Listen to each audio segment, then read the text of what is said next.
नमस्कार दोस्तों, मैं अशोक सिंह चौहान, सहायक आचार्य इतिहास, राजकीय महाविद्यालय कोटपुतली। आज के इस वीडियो में हम राजपूतों की उत्पत्ति के विदेशी सिद्धांत व मिश्रित उत्पत्ति के सिद्धांत पर चर्चा करेंगे। राजपूतों की उत्पत्ति के विदेशी उत्पत्ति का सिद्धांत विलियम क्रुक,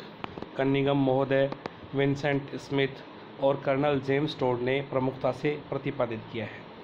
इनमें अधिकांश विद्वानों की यह मान्यता है कि राजपूतों की उत्पत्ति विदेशियों से हुई और वे विदेशी जो कि भारत में आए और भारत में बसने के बाद में शासक वर्ग से संबंधित हो गए या उन्होंने अपना राज्य स्थापित किया, कालांतर में उनको सभी को राजपूत वर्ग में सम्मिलित कर लिया गया।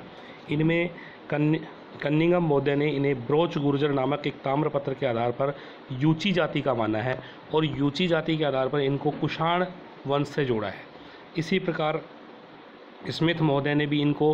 शक, शीथियन और हूणों से उत्पन्न हुआ बताया है और कालांतर में इनका ही भारतीयकरण हो गया और अग्नि कुंड से इनको स्वच्छ या शुद्ध करने की प्रक्रिया से संबंधित बताया।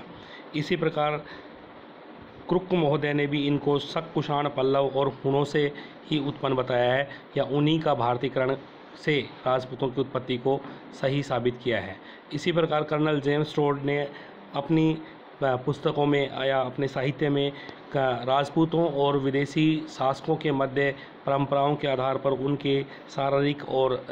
गठन के आधार पर, उनकी रहन सहन, खान पीन की आदतों के आधार पर, उनके जैसे सूर्य पूजा, सती प्रथा, अश्वमेध यज्ञ, मद्यपान, शस्त्रों और घोड़ों आदि का पूजन आदि सभी समानताओं के आधार पर, जो कि शक, शीथियन, कुषाण, यूची इनमें भी प्रचलित था और राजपूतों में भी प्रचलित था, इनके आधार पर यह कहा है कर्नल जेम्स टोड ने कि संभवतया ये सभी कबीले या सभी विदेशी जातियां या वर्ग जो भारत में आए और इन्होंने अपना राज्य स्थापित किया, कालांतर में उनका भारतीयकरण हुआ और भारतीयकरण होने के बाद में इनको क्षत्रिय वर्ग में सम्मिलित किया गया और क्षत्रिय वर्ग में भी इनको राजपुत्र अर्थात राजा का पुत्र या राजपाट से संबंधित होने के कारण राजपूत कहा गया।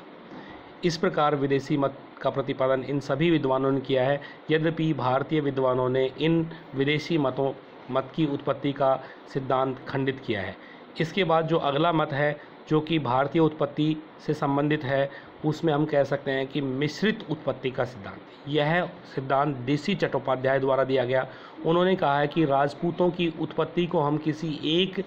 वर्ग से जोड़कर नहीं देख सकते या उसका कोई एक मत इस राजपूतों की उत्पत्ति को परिपुष्ट नहीं करता है। हम देखते हैं कि कालांतर में मौर्य वंश के बाद वह धीरे धीरे जो क्षत्रिय वर्ग था या राज कार्य से संबंधित जो वर्ग था, उसमें नवीन तत्वों का प्रवेश हुआ, जिसके कारण अनेक रहे विदेशी आक्रमण, सामाजिक परंपराओं में शिथिलता, अंतर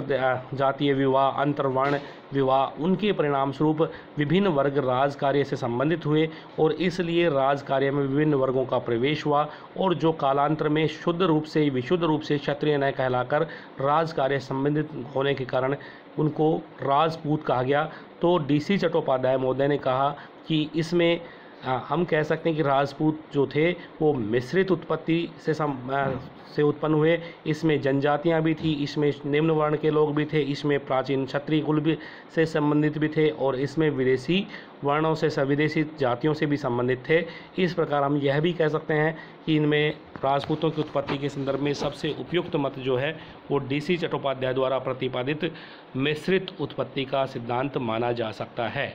धन्यवाद।